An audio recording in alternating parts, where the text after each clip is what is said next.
Hello everyone, my name is Arawa VT and I am a content creator for the First Descendants, and today we are going to go over the new boss, Gluttony. Gluttony is the next installation of the hard mode bosses. It is a devourer based boss with an entirely new mechanic. He's very difficult to do. His mechanic is relatively easy to understand, but difficult to execute, as well as this boss hits like a truck and you will go down constantly. I don't care how good your HP is. I don't care how good your defense is. He hurts. If you make one mistake, he will absolutely punish you for it. So that being said, let's get into it. The Transcendent card that this boss drops, which is why you may be tempted to farm this guy, is called Noise Surge. This is the new Transcendent card for Luna. What this does is it makes your abilities do damage. So this is one of the things that drops from the boss. The new components for the new weapon also drop from Gluttony, so the only way to obtain those currently is from defeating the boss and obtaining the parts.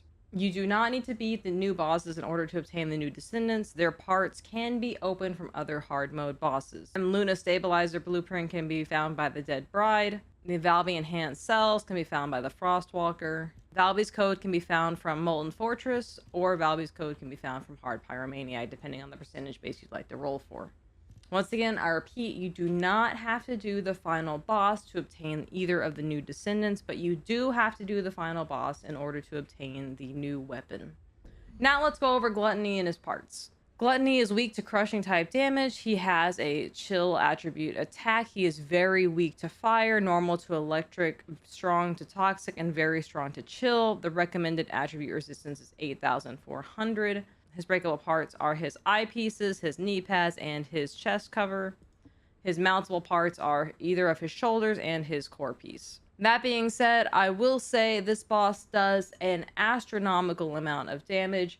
Even if you have maximum chill resistance, I went in with a 60,000 defense Ajax, 27,000 HP, with 10,400 chill resistance, and even I was still getting two-shot by some of his moves. All of my walls died to one hit of the boss. He packs a punch. This is a boss that you will have to dodge and use the terrain in order to survive, so please be aware of that. He's difficult. He requires lots of coordination. This is going to be very, very difficult to do in a pug group, but I'm going to show you today how you can do it using any Descendant whatsoever. This particular setup used 1 Lepic and 3 Glaze. However, you can use anybody using this method. There is a method with Valby. With her ultimate, you can grab a lot of the balls and take them directly to the boss, which makes the cooling down mechanic easier. If you have Eugen, he's really good for keeping people topped up, and his quick res is a lifesaver. We found a lot of times wiping in this boss was because 2 people would go down at a time, and then once he starts focusing, he's quick to switch aggro, so it's really hard to get people up, especially if you're not behind terrain and in cover.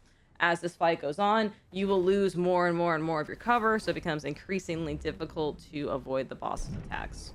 I took Lepic as my damage. We did a 2-2 setup, 2 people on damage on the boss, 2 people on doing the mechanic to keep him from raid wiping.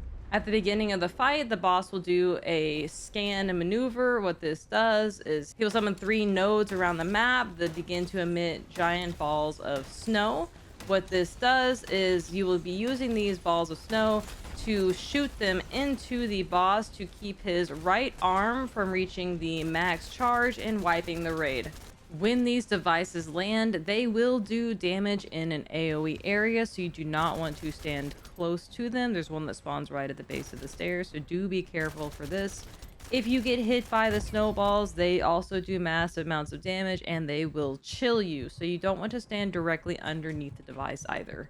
And the boss does massive amounts of damage. You can tuck beneath the levels of the platform to prevent him from damaging you. A lot of the times you can use the terrain. A lot of the tall towers are destructible, but the floor is indestructible, so if you get the correct angle, you can dodge his abilities using the floor. Once again, we did a 2-2 setup, so we had 2 people pushing the cold balls into the boss and 2 people working on targeting his weak points while they were keeping him from wiping.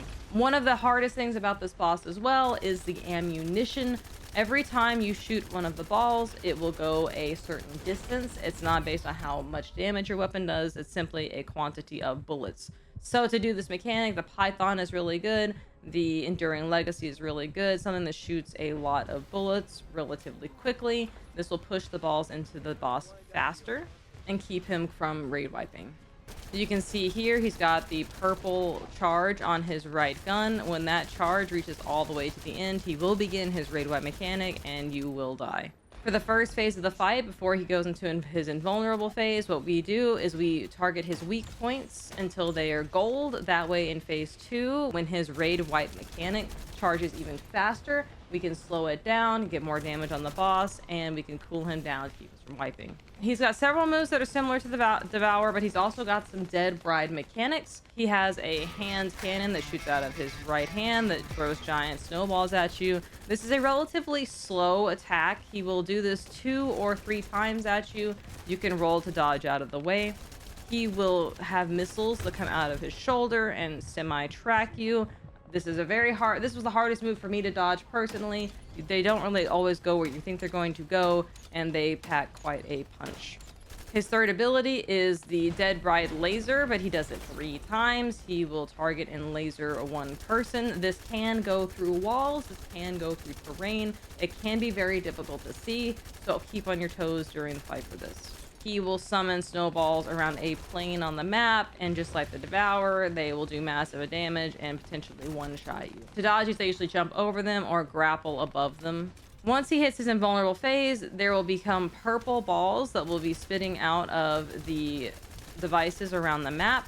You will be wanting to continue to shoot the blue balls towards the boss, and then once enough blue balls get around the boss, you will want to shoot the purple balls, which will activate, detonate, and do damage to the boss based on how many blue balls are around him. You cannot let the boss absorb the purple balls. Anytime the purple balls get close to the boss, even if there are no blue balls around, you will need to shoot them to pop them.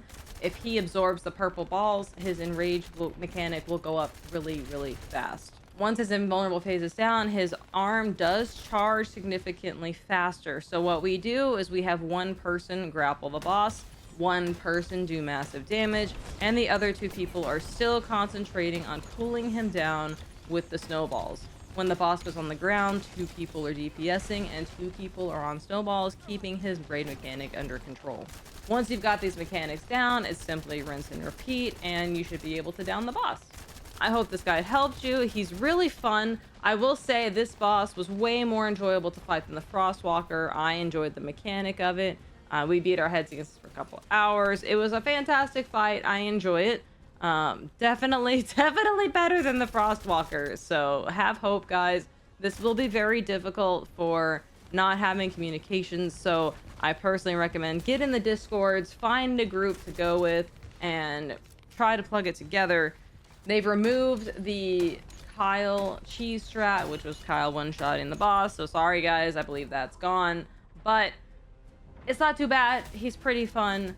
Good luck, guys. I hope you get your drops. I hope you get your cards. I hope you enjoy the new weapon.